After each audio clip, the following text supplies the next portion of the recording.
ELS version 11 introduces a new versatile pre-processing action to reassign interface IDs to groups of elements.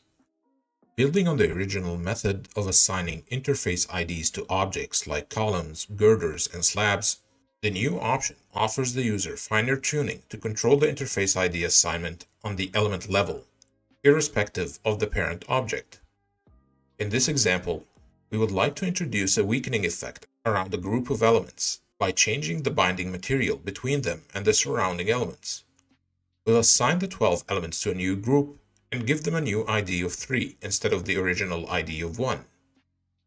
Now, we can go into the Interface Material dialog box and create a new rule for the assigned material between the original Interface ID 1 and the new Interface ID 3.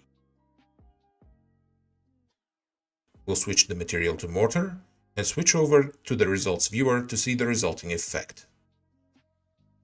As we can see, the springs between the targeted elements and the surrounding ones have been changed to the new material, while all other springs are unaffected by the change. The new feature gives the user complete flexibility in assigning interfaces to groups of elements, which is one of several methods to replace the material of a specific group of springs, depending on the user's needs. Please stay tuned for more videos showcasing the new features introduced in ELS version 11.